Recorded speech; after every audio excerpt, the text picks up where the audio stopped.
नमस्कार। आज हम सब कक्षा 9 क्षितिज भाग 1 से कवित्री लल्लत के वाक्यों को पढ़ेंगे तथा उनकी व्याख्या करेंगे। इस पाठ में उनके 4 वाक्यों का संकलन है जिसका हिंदी अनुवाद मीराकांत जी ने किया है। 2 वाक्यों को हमने इससे पहले की वीडियो में पढ़ा था और उसकी व्याख्या की थी। बाकी के बचे 2 वाक्यों को आज के वीडियो में हम सब पढ़ेंगे और उसकी व्याख्या करेंगे। तीसरा वाक्य है, आई सीधी राह से गई न सीधी राह, सुसुम सेतु पर खड़ी थी बीत गया दिन आह, जेब टटोली कौड़ी न पाई, मांझी को दूं क्या उतराई। इस वाक्य में कवित्री ने अपनी आत्मालोचना की अभिव्यक्ति की है। वे अनुभव करती है कि भव सागर यानी जो संसार रूपी सागर है उसके पार जाने के लिए हमारे जो सत्कर्म अच्छे कर्म हैं वही सहायक होते हैं। अपने जीवन में जो हम अच्छे पुण्य कर्म करेंगे वही हमारे साथ जाते हैं, हमारे सत्कर्म ही हमारे साथ जाते हैं। तो वो कह रही है कि आई सीधी राह से गई न सीधी राह, यानी जब हमें ईश्वर ने जन्म देकर इस संसार में भेजा तो हम सीधे सच्चे थे, हमारा मन बहुत पवित्र था, सीधे सच्चे थे, हमारे मन में कुछ भी गलत विचार नहीं थे। सुसुम सेतु पर खड़ी थी बीत गए दिन आह, और संसार में आ करके ईश्वर की प्राप्ति के लिए हमने बहुत सारे उल्टे सीधे काम किए।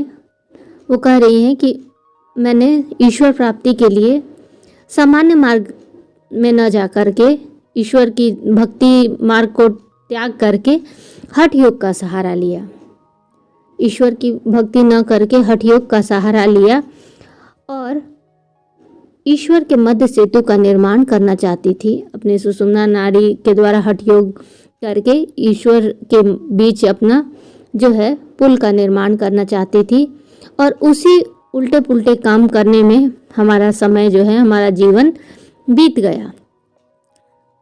जेब टटोली कौड़ी न पाई, और है कि अब जीवन हमारा धीरे धीरे घट रहा है। और कहती है कवित्री कि जब मैंने अपने जीवन का हिसाब किताब किया, जेब टटोली यानी अपने जीवन का हिसाब किताब किया, तो मैंने पाया कि मैंने अपने जीवन में ऐसा कुछ भी पुण्य काम नहीं किया है जिसे मैं मृत्यु के पश्चात ईश्वर को दिखा सकूं। यानी मेरे जीवन में कुछ भी ऐसा अच्छा काम नहीं मैंने किया है कि मैं मरने के बाद ईश्वर के समीप जब जाऊं तो उन्हें अपना पुण्य दिखा सकूं। मांझी को दूं क्या उतराई, वो कहती है कि मैंने तो पूरा जीवन अपने हठ योग में बिता दिया, ईश्वर प्राप्ति के लिए हठ योग में बिता दिया। यदि मेरे जीवन का मांझी रूपी जो ईश्वर है, यहाँ मांझी ईश्वर को कहा गया है क्योंकि ईश्वर जो है हमारे जीवन की बागडोर ईश्वर के हाथों में है, ईश्वर ने ही संभाल रखी है। जिस प्रकार एक नाव की बागडोर एक माझी के हाथ में होती है, माझी ही नाव चलाता है, उसी प्रकार जो ईश्वर हैं वो हमारे जो जीवन रूपी नाव है ईश्वर ही चला रहे हैं। तो वही कह रही है कि जब मेरा जीवन जब समाप्त हो जाएगा, खत्म हो जाएगा, जब ईश्वर के समीप जाऊंगी, ईश्वर जब मुझे इस भव सागर से पार लगा देंगे तो उतराई के रूप में मेरे पुण्य कर्म मांगेंगे तो मैं उन्हें क्या दूंगी, क्योंकि मैंने तो अपने जीवन में कुछ भी अच्छा काम नहीं किया है।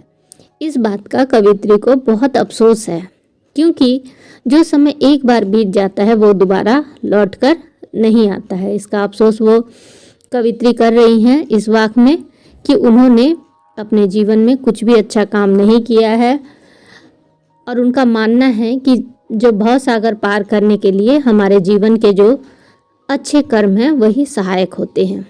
ईश्वर के पास हम जब पहुंचते हैं तो उसका हिसाब किताब वहाँ पर लगाया जाता है, इसीलिए जीवन में हमेशा अच्छे काम करने चाहिए।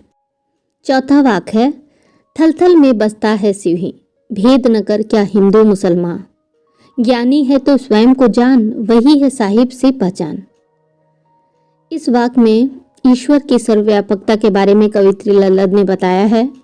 उन्होंने कहा है कि आत्मज्ञान को ही सच्चा ज्ञान माना जाना चाहिए।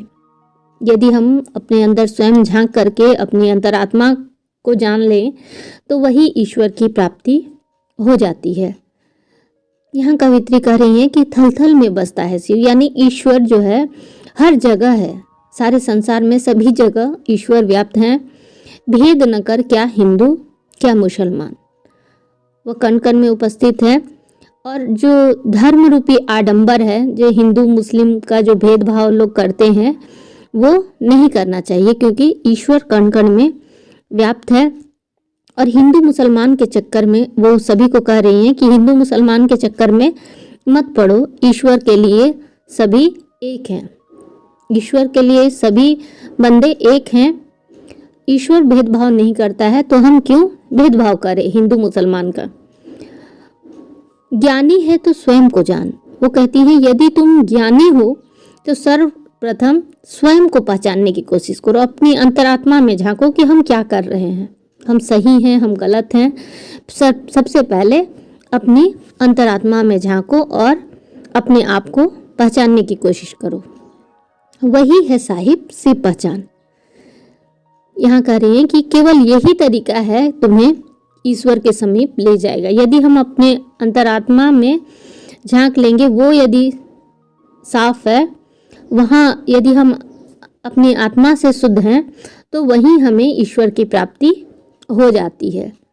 कह रही हैं कि अपने जो ईश्वर प्राप्ति का जो सही मार्ग है, वो कह रही हैं कि ज्ञानी है तो स्वयं को जान। सबसे पहले यदि तुम सही अर्थों में ज्ञानी हो तो अपने आप को पहचानो, अपनी जो गलतियां हैं, अपनी अंतरात्मा को पहचानो, और तभी तुम ईश्वर को प्राप्त कर सकते हो, ईश्वर के समीप जा सकते हो।